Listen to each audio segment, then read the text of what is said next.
We now head over to State College, Pennsylvania, where Alexis Yoder, men's basketball reporter for the Daily Collegian, joins us. And Alexis, Penn State comes into this year after letting go their head coach going into the season last year, having an interim guy in charge, a lot of moving parts, but they were able to exceed expectations. Now they bring in Micah Shrewsbury, a lot of experience. What is he going to bring to the table for this Nittany Lions squad?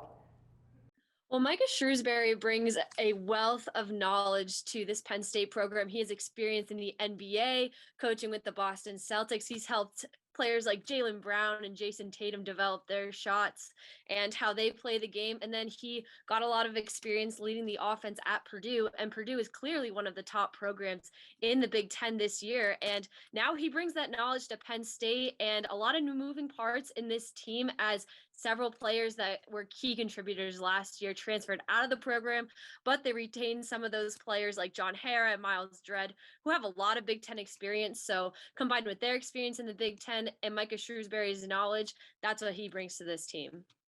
Penn State's roster consists exclusively of sophomores, juniors, and seniors.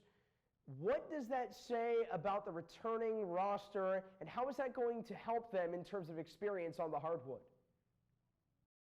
Yeah, as I just mentioned, they return big man John Harrah, Seth Lundy, and then guards Miles Dredd and Sam Sessoms, who all really contributed to Big Ten play last year under Jim Ferry, the interim coach. And they got a lot of experience during that time, but they're really going to have to be the guys that Micah Shrewsbury relies on in terms of knowledge of the Big Ten, knowledge of these big time programs such as Purdue, such as Michigan and Ohio State. In order to compete in Big Ten play, they're really going to have to rely on the contributions of those guys. And they've spoken numerous times about how they've focused on becoming leaders on this team and really carrying the heavy load in the leadership and the production standpoint. So that those are going to be the guys that Micah Shrewsbury is going to have to lean on when it comes to scouting Big Ten opponents and playing them on the court.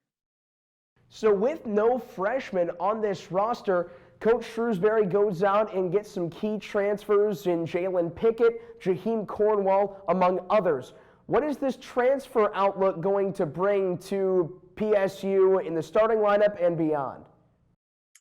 First thing, I want to mention that Greg Lee and another forward transfer, Giovanni Scott, aren't going to be eligible for the first game of the season against Youngstown State. Greg Lee is sidelined due to an injury, and Giovanni Scott is still working through some eligibility issues with the NCAA. But they have another senior transfer in Jelani White that can contribute behind John Harrah and give those extra minutes when Harrah needs a breather.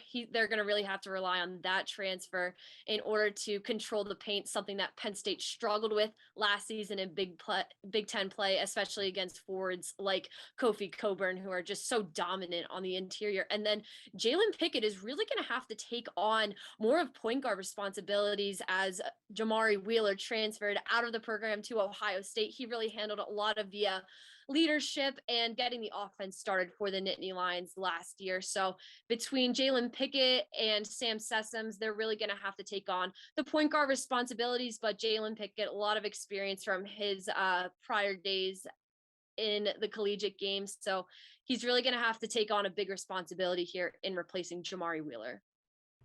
So with that being said, what does Penn State have to do to contend in this Big Ten conference? And furthermore, what do they need to do to get back to the NCAA tournament for the first time since 2011?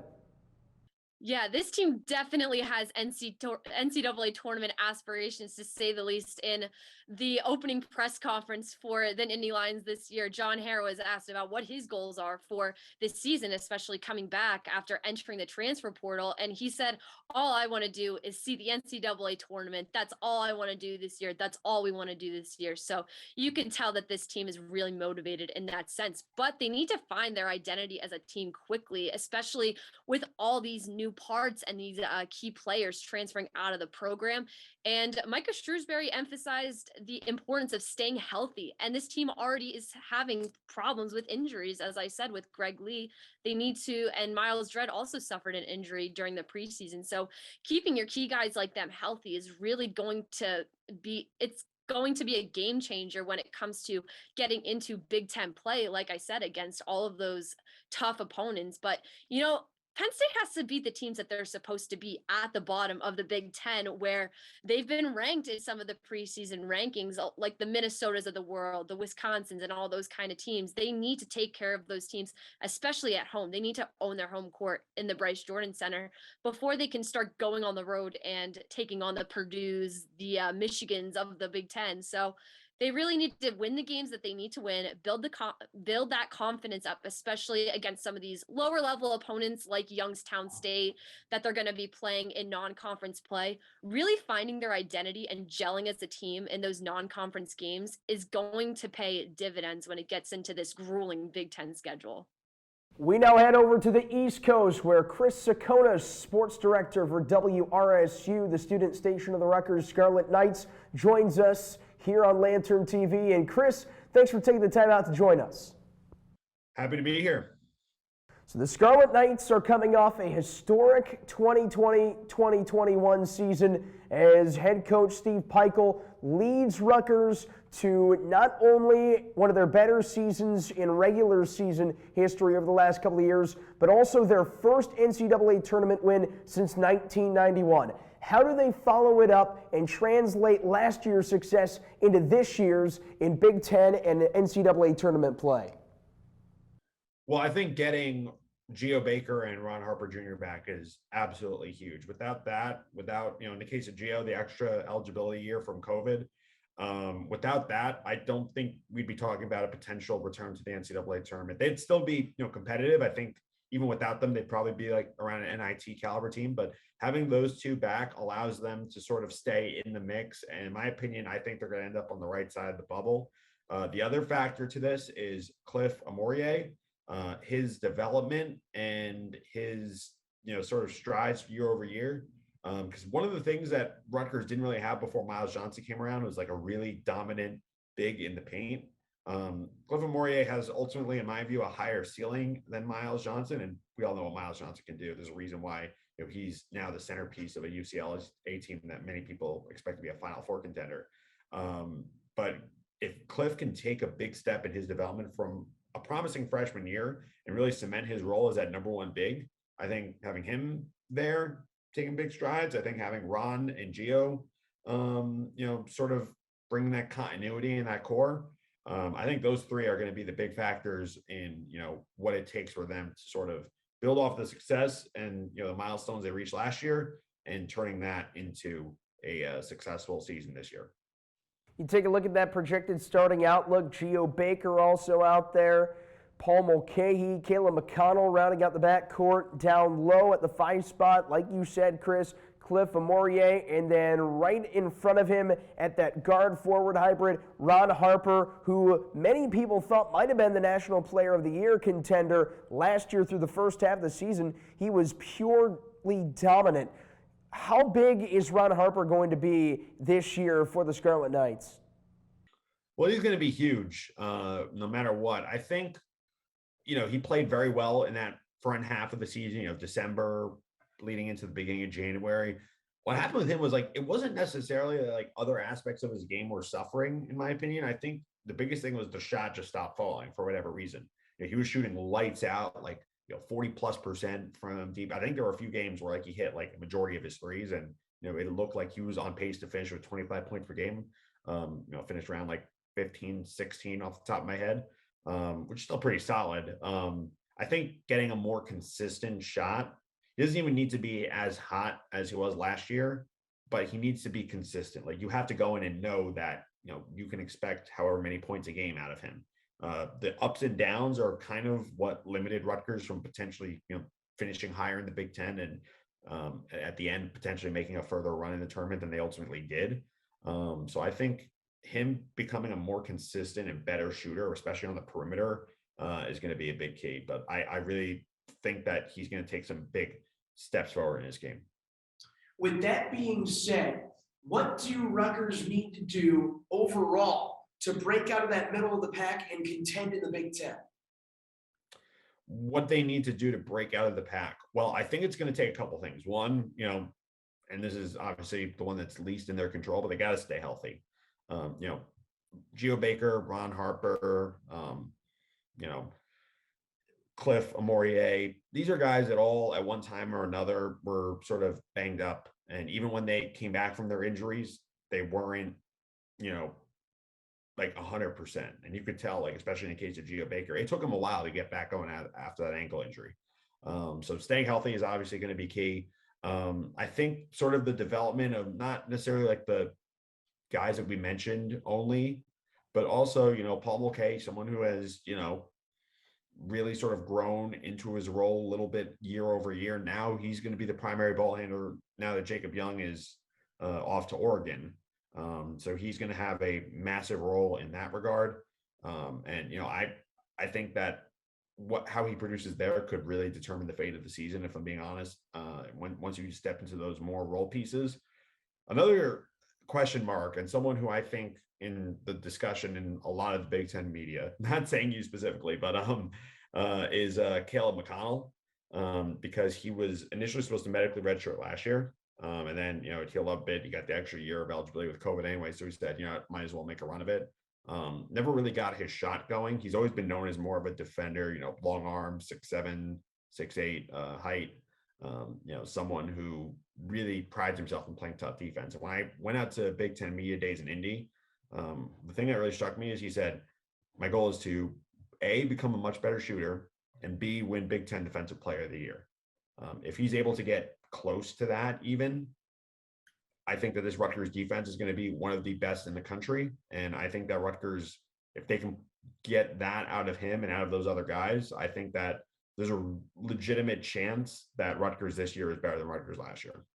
We go to College Park, Maryland, as we now take an inside look at the Maryland Terrapins basketball program with sports editor from the Diamondback, Jacob Richmond. And well, Jacob, the Terrapins coming in, a lot of expectations, ranked 21st in the AP Top 25 preseason poll, a 17-14 season last year, 9-11 in the Big Ten, good enough for the 10 seed in the NCAA tournament. They had a nice end of the season last year. How do they follow it up and ride the momentum into this campaign? Well, like you said, they had a really strong end of the season, performed a lot better in the NCAA tournament than I think people were expecting. But, they return a lot of their key members, Eric Ayala, Dante Scott, players who are becoming real leaders on the side, but they also bring in really strong transfer talent that is really only going to bolster the spots where they were missing. Player like Kudus Wahab, who's just going to be adding a lot more height to a team that wasn't necessarily built for the Big Ten. It seems as if there are even more expectations on this Terrapins squad under 11th year head coach Mark Turgeon, who signed that 3-year contract extension in the offseason. Do you think that there's a little bit more sense of urgency for a deep tournament run in College Park? I think there definitely is. It's a big part of Eric Ayala. Eric Ayala looked into the NBA draft process, and although he didn't go in, he is hungry. He's hungry to win, especially at the NCAA tournament level. Him and Fats Russell, they've talked about it. They talk about it in the weight room, how neither one has been past the opening weekend of the tournament, and that they both really want to do that. I don't necessarily know if it's a sense of urgency for Turgeon's job. I think that last year, such a strong performance in the tournament and all the players he's been bringing in is very encouraging for them. But I definitely think the players, they're ready to take a step forward. You mentioned Fats Russell and that big-time Rhode Island transfer, and also Kudus Wahab, who's coming from Georgetown. How big are these transfers for not only the starting lineup, but the overall depth of the team? What Mark Turgeon did so well was he was able to pick up two of the biggest transfers in the exact places he needed them. He needed a new point guard after Anthony Cowan left 2 years ago, or graduated 2 years ago. They were in desperate need of someone to kind of run the court. They got him in Fats Russell. And then with Kudus Wahab, it's height they haven't had since Bruno Fernando and Jalen Smith, and they were clearly outmatched in the Big Ten last year when it came to that height. Having a true center is going to be really big for him. And in terms of depth, every position right now between the transfers and the freshmen coming in seems to have at least two players that can go in right after. Another big transfer that's not been quite as talked about is Pablo Zuba, who, could play almost any position on the court, but I believe he's 6'8", and he can guard with the best of them. And with that, let's take a look at the projected starting lineup for Mark Turgeon's team this year. That three-guard outlook with the transfer Fats Russell, leading Terrapin scorer in Eric Ayala, Hakeem Hart, and then the two guys down low, Dante Scott and the Georgetown Hoya transfer, Qudus Wahab. And what about that starting lineup, Jacob, really gives attention to you? What is that attracting spot in that lineup that shows attention to this team in this loaded Big Ten conference?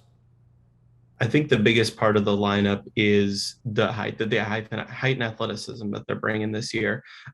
Dante Scott, although he was able to manage in the center spot last year, being able to play a true power forward where he can also show off his impressive three-point shooting ability, that's going to be really big for him. And then, as I said, with Qudus Wahab, having that true center, being able to play stronger defense and not have to rely on incredible shooting, but just being able to work their offense the way that they want to will be super helpful for their run this year. In a loaded Big Ten conference, how do the Terrapins stand out from the rest of the Big Ten? I think their age is a big factor. Although they've got some really exciting young players, bringing back three veterans from the Maryland squad last year as leaders in the starting lineup, along with all these transfers who have tons of experience. Fats Russell being around for years, Xavier Green being, I think he's 24 years old. He brings a lot of experience that I think can only help this team. Jacob Richmond, sports editor from the Diamondback for Maryland Sports. Thanks, Jacob, so much for your time. Thanks for having me. We now head over to East Lansing, where Luke Sloan, sports director of 88.9 WDBM, joins us. Thanks for coming on, Luke. Thank you, Tyler. I appreciate your time. So MSU comes into this season after an up-and-down 2020-2021 campaign. How do they look to rewrite the script in 21-22?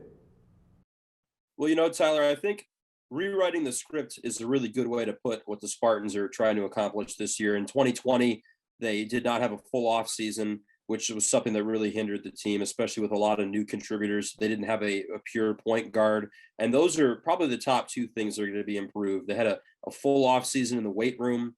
They had a full off season together. They had a full off season to get a new coaching staff together. And at the point guard position, having Tyson Walker coming in, having Pierre Brooks, another freshman coming in, having AJ Hogard, who's a returning sophomore, really take a big leap forward. I think the two things that are really going to benefit this team this year and why they're going to lead back to the top in the Big Ten is having a full off season together and improve point guard play. And let's start with that point guard position, Luke, because Rocket Watts last year, he was a top 50 prospect coming into his freshman year, really did not live up to the hype that he was supposed to be. But now they get Tyson Walker, the Northeastern transfer. How is he going to bolster the backcourt for Tom Izzo and the Spartans? Well, really, I think it's going to be a point guard by committee, at least to start the year. I would guess that Tyson Walker, the transfer, will get the start. He's a dynamic player. He runs the break well. He gets after it on both sides of the floor. And Tom Izzo point guards always are an extension of himself on the floor, basically another assistant coach on the floor. And I think he really sees those leadership qualities in Tyson Walker. But a lot has to be said about AJ Hogard as well. He played a lot of crucial minutes last year as a true freshman. He really got after it in the weight room, really kind of reshaped his body, straightened out his jump shot this offseason. He is pretty much done a complete 180 as a player as well. So the Spartans are headed in a position this year where they have two pretty strong point guards. And, you mentioned Rocket Watts, really just a guy who was played a little bit out of position last year, kind of a combo guard coming into Michigan State. They tried to play him on the ball. That really didn't fit him. And Izzo has owned up to that. He says it was a mistake he made and the fit just wasn't there. But I think this team has definitely got two capable ball handlers, headed into what should be another great Big Ten conference. And you move over to the front court where you've got redshirt senior Joey Hauser coming up a strong year last year and Marcus Bingham, a center on the rise, that tall 6'11" frame. He can play that thrashing defense. And Hauser, he's a threat on the perimeter, playing that pick and pop type offense with the point guard, whoever that might be. How are they going to translate their improved offseason onto the floor come November, December, and beyond? I think both Hauser and Bingham are really pretty remarkable stories. They both started Michigan State's first preseason game this year against Ferris State. I probably expect both of them to be in the starting lineup as well, as this team looks to prioritize offense and running the break and shooting and scoring, and especially passing. It's an improved passing team as well. But with Joey Hauser, Izzo has been pretty frank in saying that the pandemic year was not good on Hauser. Obviously, the pandemic affected all of us differently, but for Hauser, it really kind of had a toll on him. It was also his first year with the Spartans on the floor. This year, he looks like a completely different player. He's more confident. He's shooting the ball a lot better. He's got a green light to shoot the ball anytime he wants. And Marcus Bingham Jr., it's kind of the same deal. He also has a green light, even though he's struggled with the three ball in the past. But really, Izzo challenged him pretty bluntly last year after the Nebraska game. He said, listen, Marcus has got to love basketball a little bit more. And he took that challenge.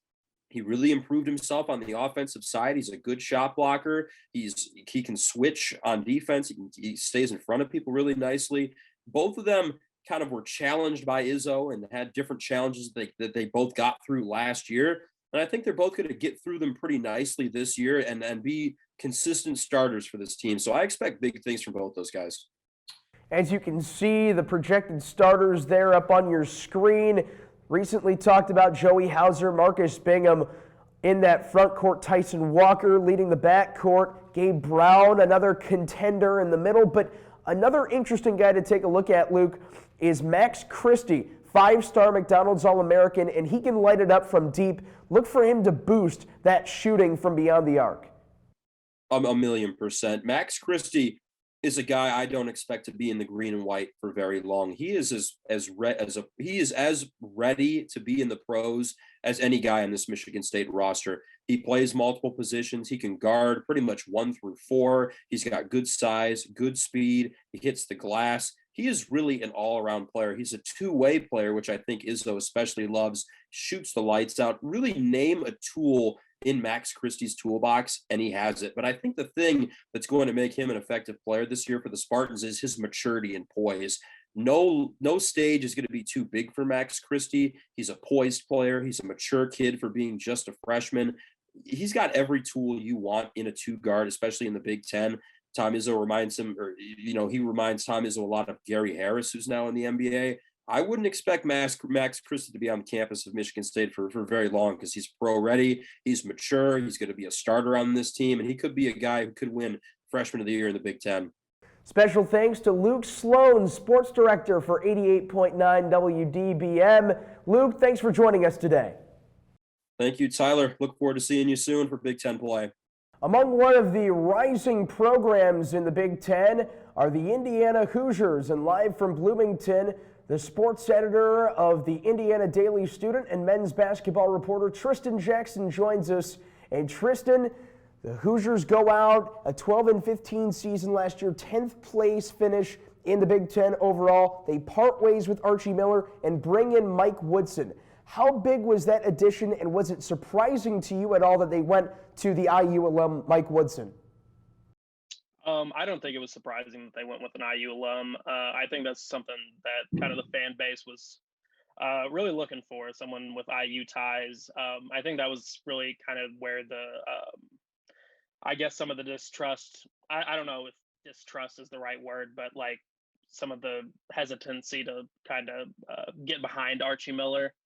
And I don't think you had that problem with Mike Woodson. I think now, even if the Hoosiers don't come out and dominate at the beginning of the season, IU fans are going to understand and kind of get behind Mike Woodson because he's got IU ties. And the great thing about Woodson is that he goes out, brings in a strong transfer class. Oh, and also he brings back Trace Jackson Davis after a 19-point per game season, one of the better forwards in the Big Ten, and many have him as that preseason Big Ten Player of the Year favorite. Yeah, this roster, I think last year, I don't think that was a 12-15 roster. You bring back 4 of the six guys that went into the transfer window early. Bring in Parker Stewart. He transferred in January, but he hasn't seen any action for the Hoosiers. And then obviously Tamar Bates, really talented freshman. Logan Duncombe, really talented forward. So yeah, I think this roster is a really talented top to bottom. Also in the backcourt, Xavier Johnson coming from Pittsburgh, and I think that's a key right there is Parker Stewart, the University of Tennessee Martin transfer, had a huge year for UT Martin. Like you said, Tristan, transferred in the winter, therefore not able to play. What is that backcourt going to look like with two transfer guards looking to start and get that nod for Mike Woodson and his Hoosiers program? I mean, I think that competition is going to bring some edge for everyone in that backcourt. So, yeah, I think with guys kind of fighting for minutes, that competition can only mean good things. Obviously, Parker Stewart's a knockdown shooter, so is Xavier Johnson. Obviously, have a veteran IU player in Rob Finney. Guys like that. I mean, it's a really deep backcourt, and it's going to be interesting to see who gets the starting nod in their first game, and then who gets big minutes down the road. You look at the projected starting five, a possible outlook will be Xavier Johnson, Parker Stewart, another transfer, this time from Northwestern, Miller Kopp in the middle, alongside Race Thompson, and, of course, TJD, Trace Jackson Davis. What do you like about that five into that bench and beyond? Obviously, a lot of shooting. I think Miller Kopp's a knockdown shooter as well. I think one thing that the guys have talked about during media days and whatnot is just kind of what Mike Woodson could see like them improving on. For example, Miller Kopp, his rebounding. I think you'll see a really solid rebounding team with TJD, Race Thompson, and Miller Kopp at the forward positions. And then, like we said, the shooting should be much improved with that starting lineup, I'd say. Tristan, what do they have to do to compete in this loaded Big Ten and try and win in Indianapolis come next March? I really think everyone needs, I think they need to buy into what Mike Woodson's doing. Obviously, Mike Woodson is he's never coached in college before, but got 20 years of coaching experience in the NBA. I think he knows what he's doing. Obviously, and I think you've seen some of that buy-in already, obviously, with 6 guys going into the transfer window, 4 of them coming back. I think, and then obviously convincing Trace Jackson Davis to stay. I think Mike Woodson is a guy this roster believes in, and I think going forward, if that's continued, I don't see why the Hoosiers can't compete for the Big Ten title. Well, we'll find out in just a couple of weeks when Indiana gets their season started. Special thanks to Tristan Jackson, sports editor for the Indiana Daily Student. Thanks for joining us, Tristan. We trek up north to preview Michigan men's basketball with Adam Bressler, sports broadcaster for WCBN, the student flagship of Michigan athletics. And Adam, thanks for joining us. Yeah, thank you for having me, Tyler. So Michigan coming in just a couple points away from a Final Four appearance last year under first-year, now second-year head coach Juwan Howard. And what was that successful season last year going to bring in terms of implications for this year? Michigan had a pretty successful season last year. Juwan going into it didn't have that much of expectations. A lot of folks, myself included, was expecting it to kind of be a rebuilding year as he gets his own guys. It was still a mix of some of his recruits with some holdovers from previously. But he smashed all expectations out of the water. He won the Big Ten, and then he went the furthest out of all Big Ten teams in the NCAA March Madness, eventually being eliminated in the Elite Eight on a nail-biter against UCLA. So expectations were very high, trying to replicate and build off last season. In terms of losses, the key guy is Franz Wagner, who got drafted 7th overall by the Orlando Magic. He's already making a bit of a splash in the NBA now. But in terms of his loss, it is certainly difficult for his three-point shooting, but a lot of additions as well. Michigan had the 3rd best recruiting class according to ESPN's ranking. And it's mainly highlighted by Caleb Houston coming in and Musa Diabate. Both of them are very, very highly ranked, highly touted prospects and recruits coming in. But both of them, I think many Michigan fans would agree that it is a bit of a disappointment so far as they are trying to get acclimated with Big Ten play with NCAA ball coming out of high school. And what better way to go into conference play with one of the conference's best? Last season's Big Ten Freshman of the Year, the big man, Hunter Dickinson. Yeah, Dickinson had a phenomenal season last year. A bit of rumors going around whether he would declare, but ultimately decided to come on back. He's been working on his three-point shooting over the offseason, shooting 25% from three. So that's adding a new skill set potentially to his game, but he really thrives in the paint. He could, one of the tallest guys in the Big Ten, he could bully pretty much anyone, find his way to the basket, put up monster numbers.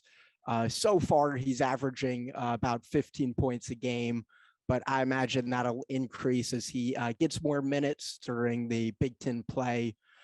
Question mark for him has been his foul issues. He very frequently racks up 2 or 3 fouls in the first half, kind of forcing Juwan Howard's hand and having him benched for much of the early second half, which kind of limits his minutes and limits his scoring potential. Dickinson last year averaging over 14 points and 7 rebounds a contest respectively.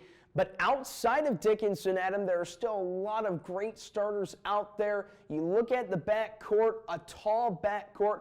Out there was Devontae Jones, who has added a nice presence, last year's Sun Belt Player of the Year for Coastal Carolina. And then Eli Brooks, a combo guard that can really do it all on both ends of the floor.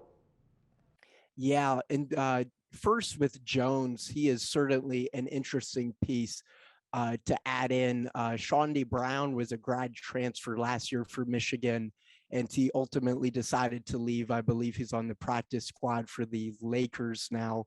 But Jones is hoping to maybe fill in that role as a graduate transfer. So far, a little bit of mixed results. He's leading the team in assists with an average of 4 a game. He's also a very big presence in the paint with rebounds, averaging 5.8, but some question marks on scoring and fouling as well. But I imagine as he gets more acclimated to the Big Ten style of play, he'll be fine. In terms of Eli Brooks, he's really just a clubhouse presence, a bench guy who does it all. Very excited to have him back. He racks up the minutes. He's currently leading the team in minutes and points averaging. And his role as a captain is certainly something that can't be replicated too. The other returner was Brandon Johns. He had a really great run in the NCAA March Madness last season, but so far kind of struggling to find that magic again. If he could find it again, he'll be a key part of this offense, but if not, he might be taken out of the starting rotation or be the first one on the bench if he stays in. And so as a team, what is it going to take for them to overtop everybody in this loaded Big Ten conference and come out victorious, or as the victors, they say, and win the Big Ten? Yeah, the issue so far has been the outside shooting. That was Franz Wagner's bread and butter. You could give it to him to make the 3-shot if needed, with the exception of that Elite 8 game where he had the final shot and missed it. But all throughout the season, he was money from 3. So far, the team has been unable to really replicate that. They are shooting 29% from 3. Their very first loss against Seton Hall, they missed all 11 of their first 11 shots. Eventually, they finished 2 for 13. So not a good night for 3 for them. But that has kind of been emblematic of the season. Fortunately for Michigan, it hasn't been that dramatic for the other games, but still they can't win games shooting 29%.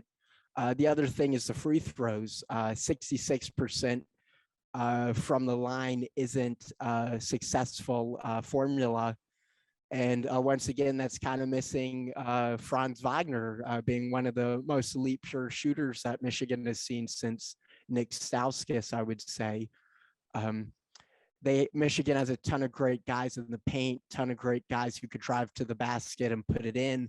But when taking these jump shots, taking these threes, taking these free throws, really struggling to find that rhythm.